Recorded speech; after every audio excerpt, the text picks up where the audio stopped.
আসসালামু আলাইকুম। আপনারা সবাই কেমন আছেন? আশা করি সবাই ভালো আছেন। আমার মেয়ের ছেলেটা একটু অসুস্থ। তাই আজকে ছেলেকে আজকে ২ দিন ধরে স্কুলে দিচ্ছি না। বড় ছেলেকে নিয়ে স্কুলে যাব। তো বড় ছেলেকে স্কুল নিয়ে গেলে তো ছোট ছেলেকে অবশ্যই নিতে হয়। তখন ছোট ছেলেটাকে দিয়ে যায় ওর বাবার কাছে। আজকে আর আমার সাথে নিয়ে আসি নাই। তো বাসে ওঠার পরই দেখলাম ফ্লাইওভার দিয়ে বাস উঠতেছে।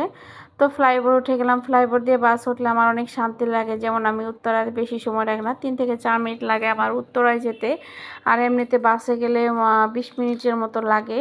কারণ রাস্তার পর একটু জ্যাম থাকে, মানে অনেক কিছু সমস্যা হয়। তো আমি এইভাবে কিন্তু ফ্লাইওভার দিয়ে গেলে আমি একদম নিশ্চিন্তে চলে যেতে পারি। ছেলেদের এক জায়গা আমি দিয়ে আসতে পারি। মনে হয় যে বাহিরের কোনো একটা পরিবেশে চলে আসছি এরকম এই ফ্লাইওভারে উঠলে। তো এরকম করতে, করতে চলে আসলাম হলো স্কুলে। স্কুলের রাস্তাঘাটগুলো বাচ্চাদের দিয়ে ভরা। কারণ বাচ্চারা স্কুল দিয়ে আসা যাওয়া করে ভালোই লাগে, তাই না? যখন স্কুল অফ থাকে পুরো রাস্তাটাই মনে হয় অফ থাকে। এই তো বাচ্চাদের ছুটি হয়ে গেছে, বাচ্চারা চলে আসলো। তো আমাদের ছেলেকে দিয়ে আমি নিজেও চলে আসব। আর এদিক দিয়ে এই হাঁড়ি পাতিলওয়ালার কথাগুলো আমার কাছে খুব ভালো লাগতেছে। সে হাঁড়ি পাতিল বলে রাখতেছে।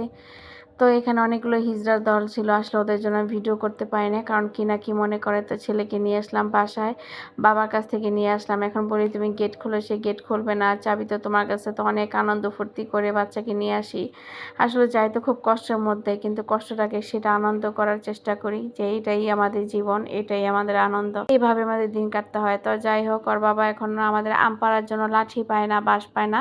তো এরকম একটা পর্দার একটা স্ট্যান্ড কিনে নিয়ে আসছে আম পাড়ার জন্য। তো আমার ছেলে এটাকে প্রসেসিং করতেছে, এটা দিয়ে আম পাড়বে। তো আজকের মতো এখানে, আপনাদেরকে পরবর্তী নেক্সট ভিডিওতে দেখাবো কিভাবে আম পাড়ে। আমাদের জন্য সবাই দোয়া করবেন। ছেলে আমার আম পাড়বে এরকম প্রস্তুতি নিচ্ছে।